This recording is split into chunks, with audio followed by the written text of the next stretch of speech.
Well, we are running a touch late, so we're going to have to make this the last question. My son's world history high school freshman teacher said that the Bible can't be used as a reliable source, and he can't use it in the class for historical sources. Young kids' minds believe what's taught in school. Can you comment on what you would do in this class? That's a tough one. Tougher in college, I think, actually. Here you are in a class where you got to kind of weigh, do I take a stand or do I jeopardize my GPA? And my son had to do that in a microbiology class. And you have to kind of make a decision about whether you're going to, it's hard when you try to get ready to go to med school, you want the best grades, right? You have to take your MCATs and you have to take your grade, GPA, and all this stuff, your service, what lab you've been serving in, all those things go together to see what med school you're going to get into. Do you really want to jeopardize a third of that by taking a stand in a school? Now you're not going to have a 4.0 anymore, now you're going to have a 3.78, and you're never going to be able to get it above that because this guy gave you a C because you took a stand as a Christian? Tough decision, huh?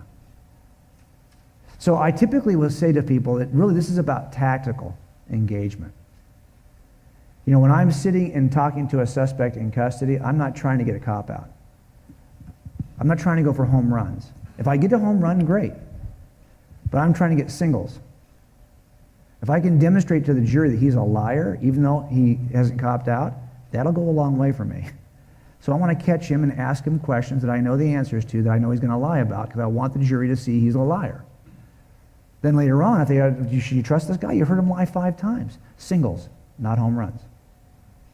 That's what I'm trying to do in these engagements with anybody who's a non-believer. I don't need to hit home runs. I need to hit singles. So when a professor says, for the most part, I don't have to even give up my position on what I believe in order to make my point. This is what we talk about. There's a great book out there called Tactics by Greg Koukl, who's a friend of mine.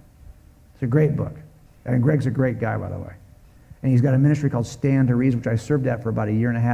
I just got so busy I couldn't stay with him. But trust me, if you ever need resources, str.org is a great place to go too. And I can tell you this book is wonderful because it teaches you the 2 most important questions you can ever ask in that context. What should you do there? Ask the 2 most important questions of your teacher. What do you mean by that? And why do you think that's true? Or how'd you come to that conclusion?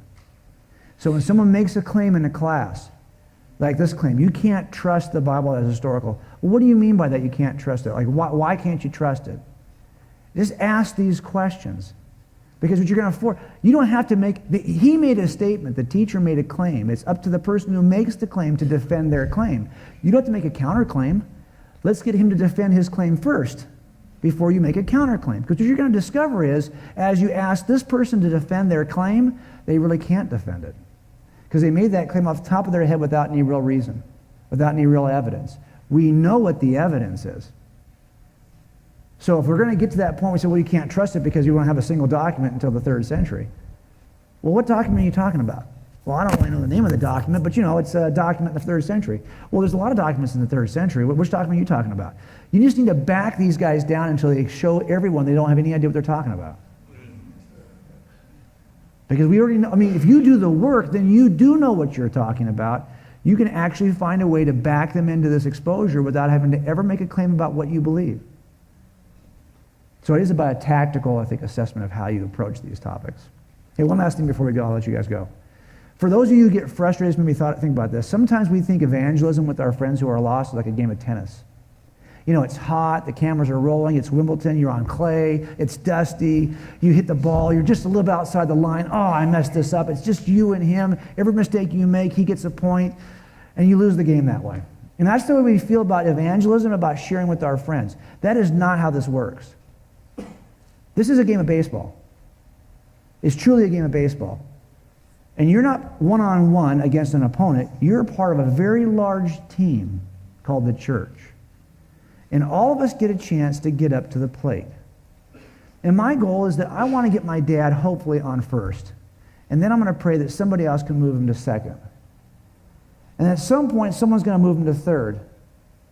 And when he's leaning in toward home, who knows, maybe somebody's going to drive him in. I don't know. But I can tell you this, our goal is to get up and make contact. That's it. Don't worry about home runs. Don't swing for the fences. I don't even try for home runs with my dad anymore. There's no point in it. It's not going to go anywhere. I want to put a little idea in his head that's going to fester. I want to get him to first base. And by the way, then when you finally do talk to somebody about your faith and they come to Christ right in front of you, you go, oh my gosh, I just brought a guy to Christ. No, you didn't. He was standing on third, leaning in. Somebody else has been working on that guy for 5 years. Dude, give me a break. You know, you got a bunt single and he runs in, you think you got a home run. No, you didn't. That's how the game really works. So here's my encouragement to you. You're going to have a lot of conversations in which all you're going to get is a single, and because you're looking for runs, you're going to get frustrated. I didn't get a run today. No, you did something important because you're part of that process that moves people around bases. Okay? Don't get tired. You may never see the person who drives them in, but somebody will drive them in.